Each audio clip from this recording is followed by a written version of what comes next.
3,000 years ago, there was a human just like you and me who lived near a city surrounded by mountains. The human was studying to become a medicine man, to learn the knowledge of his ancestors, but he didn't completely agree with everything he was learning. In his heart, he felt there must be something more. One day, as he slept in a cave, he dreamed that he saw his own body sleeping. He came out of the cave on the night of a new moon. The sky was clear, and he could see millions of stars. Then something happened inside of him that transformed his life forever. He looked at his hands, he felt his body, and he heard his own voice say, "I am made of light, I am made of stars." He looked at the stars again, and he realized that it's not the stars that create light, but rather light that creates the stars. "Everything is made of light," he said, "and the space in between isn't empty." And he knew that everything that exists is one living being, and that light is the messenger of life, because it is alive and contains all information. Then he realized that although he was made of stars, he was not those stars. "I am in between the stars," he thought. So he called the stars the tonal and the light between the stars the nawal, and he knew that what created the harmony and space between the two is life or intent. Without life, the tonal and the nawal could not exist. Life is the force of the absolute, the supreme, the creator who creates everything. This is what he discovered: everything in existence is a manifestation of the one living being we call God. Everything is God. And he came to the conclusion that human perception is merely light perceiving light. He also saw that matter is a mirror. Everything is a mirror that reflects light and creates images of that light. And the world of illusion, the dream, is just like smoke which doesn't allow us to see what we really are. The real us is pure love, pure light, he said. This realization changed his life. Once he knew what he really was, he looked around at other humans and the rest of nature, and he was amazed at what he saw. He saw himself in everything, in every human, in every animal, in every tree, in the water, in the rain, in the clouds, in the earth. And he saw that life mixed the tonal and the nawal in different ways to create billions of manifestations of life. In those few moments he comprehended everything. He was very excited, and his heart was filled with peace. He could hardly wait to tell his people what he had discovered. But there were no words to explain it. He tried to tell the others, but they could not understand. They could see that he had changed, that something beautiful was radiating from his eyes and his voice. They noticed that he no longer had judgment about anything or anyone. He was no longer like anyone else. He could understand everyone very well, but no one could understand him. They believed that he was an incarnation of God, and he smiled when he heard this, and he said, "It is true. I am God. But you are also God. We are the same, you and I. We are images of light. We are God." But still the people didn't understand him. He had discovered that he was a mirror for the rest of the people, a mirror in which he could see himself. "Everyone is a mirror," he said. He saw himself in everyone, but nobody saw him as themselves. And he realized that everyone was dreaming, but without awareness, without knowing what they really are. They couldn't see him as themselves because there was a wall of fog or smoke between the mirrors. And that wall of fog was made by the interpretation of images of light, the dream of humans. Then he knew that he would soon forget all that he had learned. He wanted to remember all the visions he had had, so he decided to call himself the smoky mirror so that he would always know that matter is a mirror and the smoke in between is what keeps us from knowing what we are. He said, "I am the smoky mirror, because I am looking at myself in all of you, but we don't recognize each other because of the smoke in between us. That smoke is the dream, and the mirror is you, the dreamer.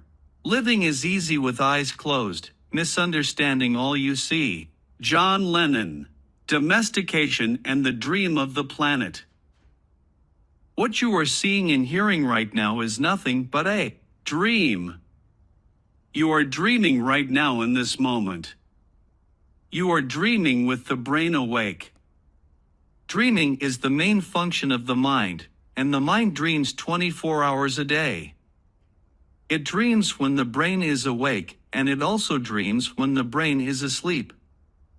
The difference is that when the brain is awake, there is a material frame that makes us perceive things in a linear way. When we go to sleep, we do not have the frame, and the dream has the tendency to change constantly. Humans are dreaming all the time.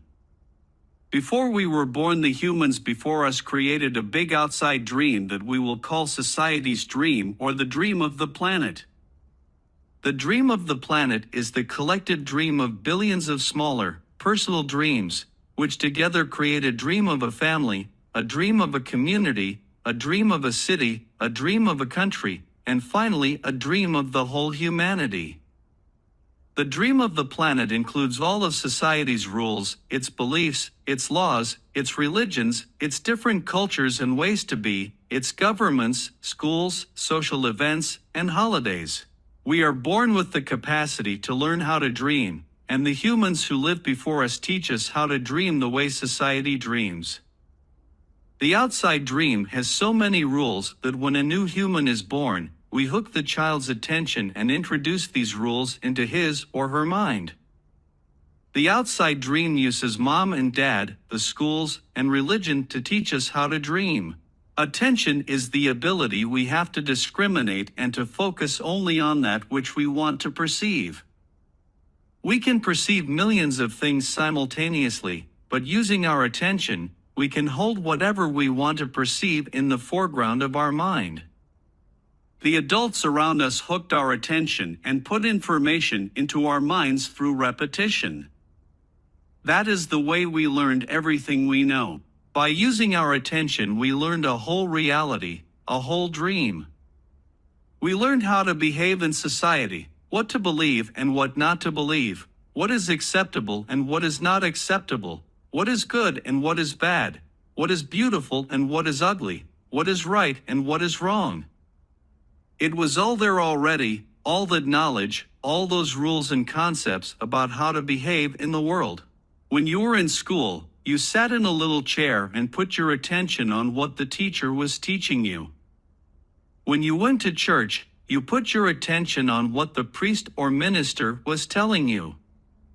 It is the same dynamic with mom and dad, brothers and sisters. They were all trying to hook your attention.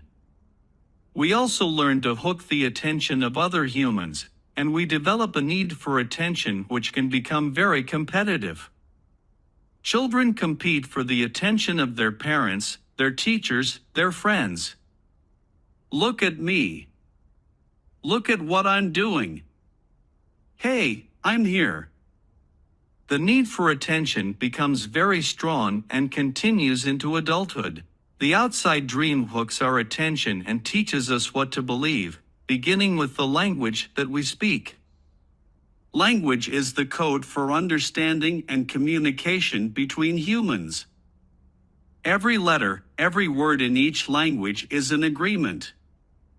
We call this a page in a book. The word page is an agreement that we understand. Once we understand the code, our attention is hooked and the energy is transferred from one person to another. It was not your choice to speak English. You didn't choose your religion or your moral values. They were already there before you were born. We never had the opportunity to choose what to believe or what not to believe. We never chose even the smallest of these agreements. We didn't even, as children, we didn't have the opportunity to choose our beliefs, but we agreed with the information that was passed to us from the dream of the planet via other humans. The only way to store information is by agreement. The outside dream may hook our attention, but if we don't agree, we don't store that information. As soon as we agree, we believe it, and this is called faith. To have faith is to believe unconditionally. That's how we learn as children. Children believe everything adults say. We agree with them, and our faith is so strong that the belief system controls our whole dream of life. We didn't choose these beliefs, and we may have rebelled against them, but we were not strong enough to win the rebellion. The result is surrender to the beliefs with our agreement. I call this process the domestication of humans. And through this domestication, we learn how to live and how to dream. In human domestication, the information from the outside dream is conveyed to the inside dream, creating our whole belief system. First, the child is taught the names of things: mom, dad, milk, bottle. Day by day, at home, at school, at church, and from television, we are told how to live, what kind of behavior is acceptable. The outside dream teaches us how to be a human. We have a whole concept of what a woman is and what a man is. And we also learn to judge. We judge ourselves, judge other people, judge the neighbors. Children we are told, you're a good boy or you're a good girl when we do what mom and dad want us to do. When we don't, we are a bad girl or a bad boy. When we went against the rules, we were punished. When we went along with the rules, we got a reward. We were punished many times a day, and we were also rewarded many times a day. Soon we became afraid of being punished and also afraid of not receiving the reward. The reward is the attention that we got from our parents or from other people like siblings, teachers, and friends.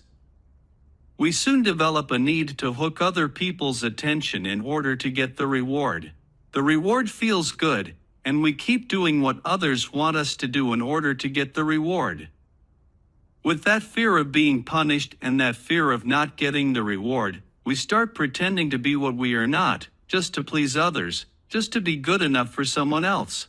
We try to please mom and dad, we try to please the teachers at school, we try to please the church, and so we start acting. We pretend to be what we are not because we are afraid of being rejected.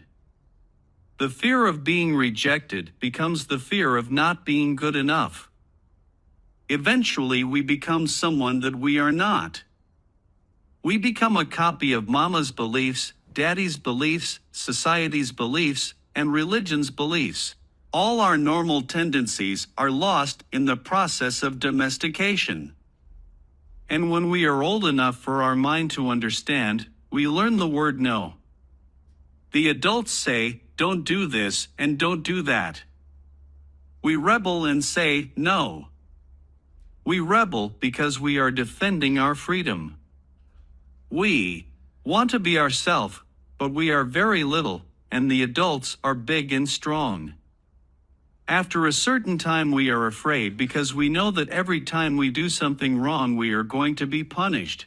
The domestication is so strong that at a certain point in our life we no longer need anyone to domesticate us. We don't need mom or dad, the school or the church to domesticate us. We are so well trained that we are our own domesticator. We are an auto-domesticated animal. We can now domesticate ourselves according to the same belief system we were given, and using the same system of punishment and reward. We punish ourselves when we don't follow the rules according to our belief system. We reward ourselves when we are the good boy or good girl. The belief system is like a book of law that rules our mind. Without question, whatever is in that book of law is our truth. We base all of our judgments according to the book of law, even if these judgments go against our own inner nature. Even moral laws like the 10 Commandments are programmed into our mind in the process of domestication. One by one, all these agreements go into the book of law, and these agreements rule our dream. There is another part of us that receives the judgments, and this part is called the victim. The victim carries the blame, the guilt, and the shame. It is the part of us that says, "Poor me, I'm not good enough, I'm not intelligent enough, I'm not attractive enough, I'm not worthy of love, poor me." The big judge agrees and says, "Yes, you are not good enough." And this is all based on a belief system that we never chose to believe. These beliefs are so strong that even years later, when we are exposed to new concepts and try to make our own decisions, we find that these beliefs still control our lives. Whatever goes against the book of law will make you feel a funny sensation in your solar plexus, and it's called fear. Breaking the rules in the book of law opens your emotional wounds, and your reaction is to create emotional poison. Because everything that is in the book of law has to be true. Anything that challenges what you believe is going to make you feel unsafe. Even if the book of law is wrong, it makes you feel safe. That is why we need a great deal of courage to challenge our own beliefs. Because even if we know we didn't choose all these beliefs, it is also true that we agreed to all of them. The agreement is so strong that even if we understand the concept of it not being true, we feel the blame, the guilt, and the shame that occur if we go against these rules. Just as the government has a book of laws that rule the society's dream, our belief system is the book of laws that rules our personal dream. All these laws exist in our mind, we believe them, and the judge inside us bases everything on these rules. The judge decrees, and the victim suffers the guilt and punishment. But who says there is justice in this dream? True justice is paying only once for each mistake. True injustice is paying more than once for each mistake. How many times do we pay for one mistake? The answer is thousands of times. The human is the only animal on earth that pays 1,000 times for the same mistake. The rest of the animals pay once for every mistake they make. But not us. We have a powerful memory. We make a mistake, we judge ourselves, we find ourselves guilty, and we punish ourselves. If justice exists, then that was enough, we don't need to do it again. But every time we remember, we judge ourselves again, we are guilty again, and we punish ourselves again and again and again. If we have a wife or husband, he or she also reminds us of the mistake, so we can judge ourselves again, punish ourselves again, and find ourselves guilty again. Is this fair? How many times do we make our spouse, our children, or our parents pay for the same mistake? Every time we remember the mistake, we blame them again and send them all the emotional poison we feel at the injustice, and then we make them pay again for the same mistake. Is that justice? The judge in the mind is wrong because the belief system, the book of law, is wrong. The whole dream is based on false law. 95% of the beliefs we have stored in our minds are nothing but lies, and we suffer because we believe all these lies.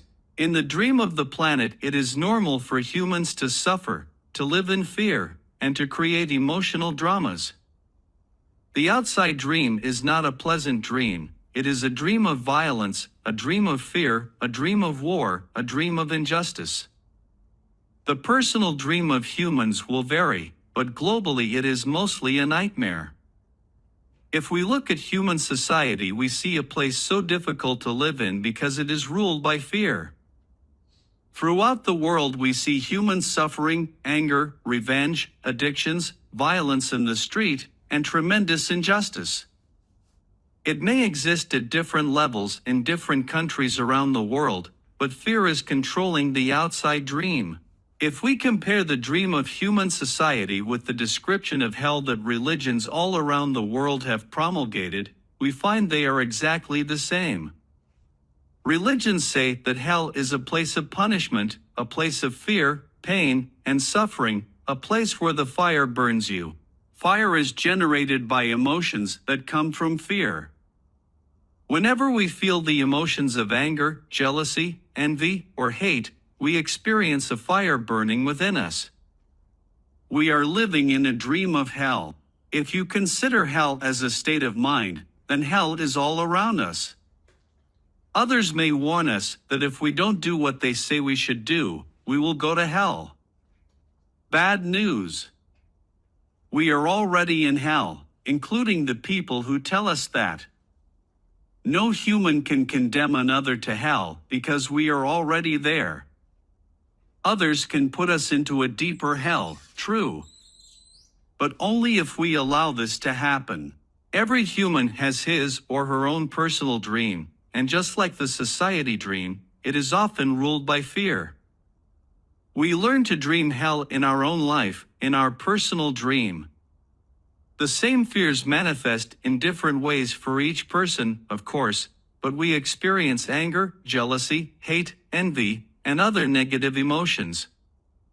Our personal dream can also become an ongoing nightmare where we suffer and live in a state of fear. But we don't need to dream a nightmare. It is possible to enjoy a pleasant dream. All of humanity is searching for truth, justice, and beauty. We are on an eternal search for the truth because we only believe in the lies we have stored in our mind. We are searching for justice because in the belief system we have, there is no justice. We search for beauty because it doesn't matter how beautiful a person is, we don't believe that person has beauty. We keep searching and searching when everything is already within us. There is no truth to find. Wherever we turn our heads, all we see is the truth, but with the agreements and beliefs we have stored in our mind, we have no eyes for this truth. We don't see the truth because we are blind. What blinds us are all those false beliefs we have in our mind. We have the need to be right and to make others wrong. We trust what we believe, and our beliefs set us up for suffering. It is as if we live in the middle of a fog that doesn't let us see any further than our own nose. We live in a fog that is not even real. This fog is a dream, your personal dream of life, what you believe, all the concepts you have about what you are, all the agreements you have made with others, with yourself, and even with God. Your whole mind is a fog which the Toltecs called a metote. Your mind is a dream where 1,000 people talk at the same time, and nobody understands each other. This is the condition of the human mind, a big metote, and with that big metote you cannot see what you really are. In India, they call the metote Maya, which means illusion. It is the personality's notion of I am. Everything you believe about yourself and the world, all the concepts and programming you have in your mind, are all the metote. We cannot see who we truly are. We cannot see that we are not free. That is why humans resist life. To be alive is the biggest fear humans have. Death is not the biggest fear we have. Our biggest fear is taking the risk to be alive, the risk to be alive and express what we really are. Just being ourselves is the biggest fear of humans. We have learned to live our life trying to satisfy other people's demands. We have learned to live by other people's points of view because of the fear of not being accepted and of not being good enough for someone else. During the process of domestication, we form an image of what perfection is in order to try to be good enough. We create an image of how we should be in order to be accepted by everybody. We especially try to please the ones who love us, like mom and dad, big brothers and sisters, the priests and the teacher. Trying to be good enough for them, we create an image of perfection, but we don't fit this image. We create this image, but this image is not real. We are never going to be perfect from this point of view. Never. Not being perfect, we reject ourselves. And the level of self-rejection depends upon how effective the adults were in breaking our integrity. After domestication, it is no longer about being good enough for anybody else.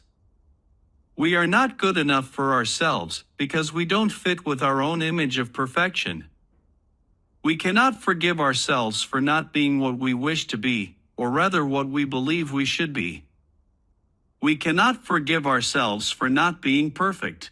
We know we are not what we believe we are supposed to be, and so we feel false, frustrated, and dishonest. We try to hide ourselves, and we pretend to be what we are not.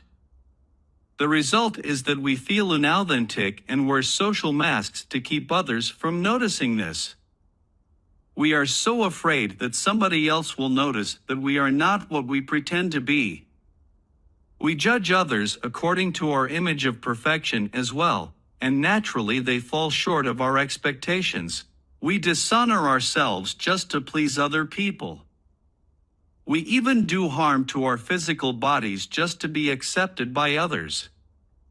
You see teenagers taking drugs just to avoid being rejected by other teenagers. They are not aware that the problem is that they don't accept themselves.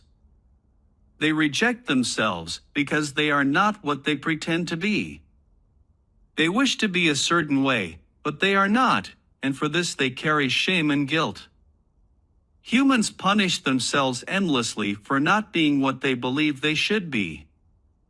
They become very self-abusive, and they use other people to abuse themselves as well. But nobody abuses us more than we abuse ourselves, and it is the judge, the victim, and the belief system that make us do this. True, we find people who say their husband or wife, or mother or father, abuse them, but you know that we abuse ourselves much more than that. The way we judge ourselves is the worst judge that ever existed. If we make a mistake in front of people, we try to deny the mistake and cover it up. But as soon as we are alone, the judge becomes so strong, the guilt is so strong, and we feel so stupid, or so bad, or so unworthy. In your whole life, nobody has ever abused you more than you have abused yourself. And the limit of your self-abuse is exactly the limit that you will tolerate from someone else. If someone abuses you a little more than you abuse yourself, you will probably walk away from that person. But if someone abuses you a little less than you abuse yourself, you will probably stay in the relationship and tolerate it endlessly. If you abuse yourself very badly, you can even tolerate someone who beats you up, humiliates you, and treats you like dirt. Why? Because in your belief system you say, I deserve it. This person is doing me a favor by being with me. I'm not worthy of love and respect. I'm not good enough. We have the need to be accepted and to be loved by others, but we cannot accept and love ourselves. The more self-love we have, the less we will experience self-abuse. Self-abuse comes from self-rejection, and self-rejection comes from having an image of what it means to be perfect and never measuring up to that ideal. Our image of perfection is the reason we reject ourselves. It is why we don't accept ourselves the way we are, and why we don't accept others the way they are. There are thousands of agreements you have made with yourself, with other people, with your dream of life, with God, with society, with your parents, with your spouse, with your children. But the most important agreements are the ones you made with yourself. In these agreements, you tell yourself who you are, what you feel, what you believe, and how to behave. The result is what you call your personality. In these agreements you say, this is what I am. This is what I believe. I can do certain things, and some things I cannot do. This is reality, that is fantasy, this is possible, that is impossible. One single agreement is not such a problem, but we have many agreements that make us suffer, that make us fail in life. If you want to live a life of joy and fulfillment, you have to find the courage to break those agreements that are fear-based and claim your personal power. The agreements that come from fear require us to expend a lot of energy, but the agreements that come from love help us to conserve energy and even gain extra energy. Each of us is, if we can see it as our agreements which rule our life, and we don't like the dream of our life, we need to change the agreements.